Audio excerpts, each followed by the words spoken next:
할렐루야. 귀한 금요일 아침입니다.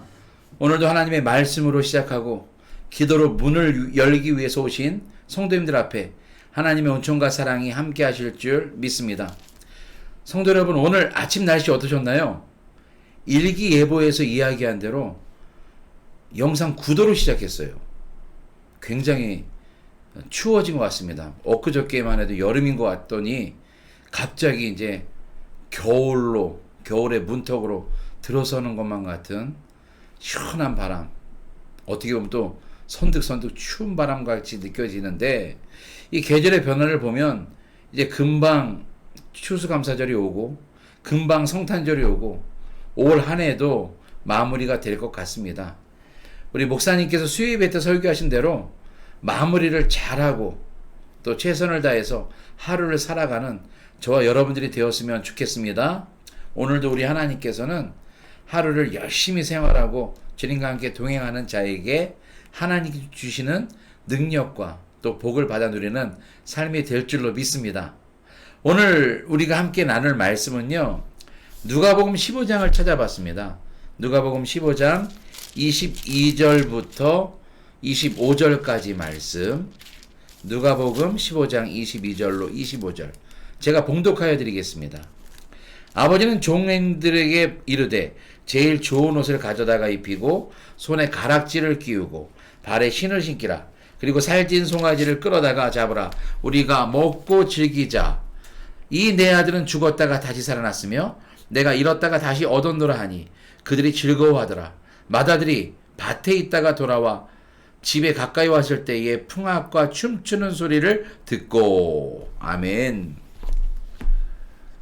세 명의 아들, 오늘 말씀 제목입니다. 세 명의 아들이란 제목으로 하나님의 말씀을 나누었으면 좋겠는데요, 우리 예수님께서는 종종 많은 사람들에게 말씀을 전하실 때에 복음의 핵심을 알려주기 위해서 비유를 들어서 재미있는 이야기를, 예화를 통해서 설명하시고 전달할 때가 있었습니다. 하루는 제자들에게 이 두 아들에 대한 이야기를 하시지요. 여러분, 이 두 아들 이야기 알죠? 탕자의 비유라고 우리는 흔히 이야기하고 있는데, 첫 번째 아들은 잃어버린 아들입니다. 바로 우리가 잘 알고 있는 아버지에게 자신의 분깃, 재산을 달라고 요구하고 아버지의 재산을 받고서 나가서 호랑방탕, 세상 것과 어울려 살고 세상 사람들과 어울려 살다가 그 많은 돈을 다 써버리고 세월이 지나 모든 것을 다 탕진해버리죠. 그리고 얼마 못 가 할 일이 없고 먹을 수가 없으니까 돼지가 먹는 쥐염 열매로 굶주림을 채웁니다. 다른 사람의 종살이를 하면서 그렇게 살다가 그는 절망 가운데 고개를 떨구고 결국엔 인생의 공허함을 알고 아버지 곁에 있을 때가 제일 좋았다는 걸 깨닫지요. 그리고 아버지께로 다시 돌아가면서 자신의 잘못을 뉘우칩니다. 그리고 아버지에게 저는 이제 아들이 아니라 종으로 생각해 주시고 저에게 일거리를 달라고, 먹여만 달라고 그렇게 납작 엎드려지는 그 아들을 보게 됩니다. 이 아들은 첫 번째는 돈만 관심이 있었고 아버지에 대한 사랑을 모르고 있었고요, 또 자기 중심적으로 살았던 인물이었습니다.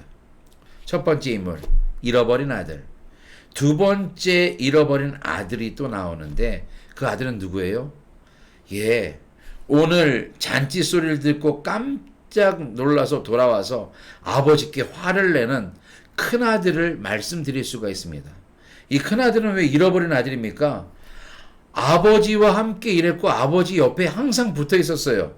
그런데 이 아들이 우리가 생각한 대로 윤리적으로 살고 도덕적으로 살고 아버지를 사랑하는 마음으로 살았던 게 아니라, 이 아들도 이야기를 안 해서 그렇지 아버지의 재산을 노리고 자기 중심적인 삶으로 살았습니다. 열심히 일했어요. 만약에 아버지를 사랑했다면 동생이 나갔을 때 동생을 찾으러 갔을 것이고, 만약에 동생이 돌아와도 아버지가 사랑하는 동생이고 자신의 동생이니까 그 잔치를 베풀었을 때 더 기뻐했을 거예요. 그런데 화를 내면서, 아니 아버지 재산 반을 가지고 나와서 다 쓴 저 아들이 뭐가 좋다고 잔치를 베풀어 주십니까? 왜 아들로 받아주십니까? 아빠에게 화를 내는 거예요.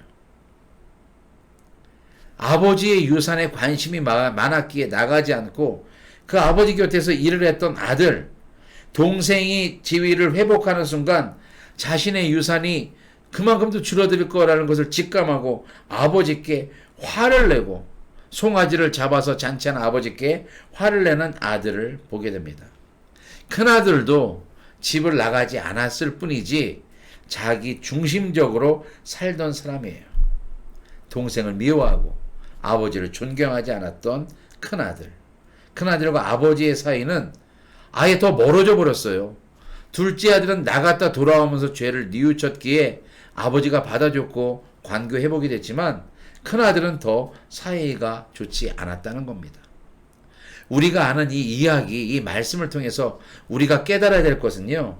예수님의 비유에서 이 작은 아들은 누구를 얘기하느냐. 예수님께서 그때 죄인을 살리기 오셨던 죄인들과 세리들, 다른 사람들에게 멸시받던 사람들이 다 작은 아들이라고 이야기할 수 있어요. 이 병자들, 아픈 자들, 또 세리들, 손가락질 받던 사람들을 구원하기 위해서 예수님께서 오셨다고 말씀하지 않으셨습니까? 그러면 큰아들은 누구를 의미할까요? 예수님 당시에 있던 종교 지도자들, 교회는 떠나지 않으면서 비판하고 바리새인과 같이 자신만 나타나는 사람들을 큰 아들이라고 이야기할 수 있습니다.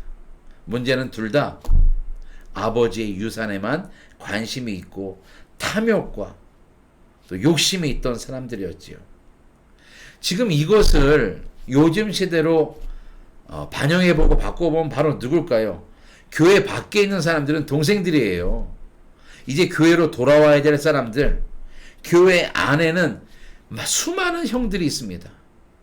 주님을 사랑한다 하면서 주의를 열심히 한다 하면서 마음속에는 탐욕과 교만이 있는 사람들도 있다는 것이지요.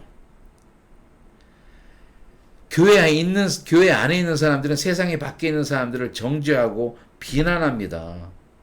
이것은 잘못된 거예요. 세상 밖에 있는 동생들, 탕자와 같은 사람들이 돌아오기를 위해서 최선을 다하고 주님의 복음을 전하는 것이 교회 안에 있는 우리들의 해야 될 일인 줄로 믿습니다. 이번에 전도축제도 준비하고 있는데 23차 전도축제에 세상에 많이 주님 곁으로 돌아오지 못하고 있는 많은 탕자들, 잃어버린 자녀들 함께 찾으시는 우리 성도님들 되시길 부탁드리겠습니다. 제가 오늘 말씀 제목을 새 아들이라고 이야기했는데요. 마지막 잃어버린 아들 세 번째는 누굴까요? 바로 예수님입니다. 집을 나간 아들, 집 안에 있는 아들을 구원하기 위해서 스스로 하나님의 아들이신 예수님이 자기를 버리셨습니다. 자기를 잃어버리셨어요. 그 지위에서, 그 명예에서, 그 능력의 자리에서 내려오셨다는 것입니다. 바로 하나님이 원하시는 대로 우리를 살리기 위해서 십자가에 달려 돌아가시기 위해서 자신을 잃어버리신 예수님. 하나님의 아들의 지위를 포기하신 예수님. 그 예수님이 잃어버린 세 번째 아들입니다. 여러분, 그 예수님이 원하시는 교회는 어떤 교회일까요? 바로 잃어버린 아들이 돌아오고 교회에 있던 아들이 주님을 위해서 최선을 다해서 일하고 교만하고 자신의 욕심을 차리는 것이 아니라 하나님을 위해서 일하고 아버지의 마음을 이해하는 큰 아들들이 있는 교회가 되어야 될 줄로 믿습니다. 세상 즐거움에 빠져 있는 많은 아들들이 주님의 전으로 돌아올 수 있도록 인도하는 하나님이 원하시는 귀한 자녀들이 되시길 주님의 이름으로 축원합니다.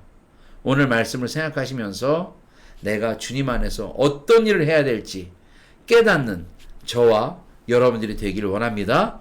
오늘도 승리하세요.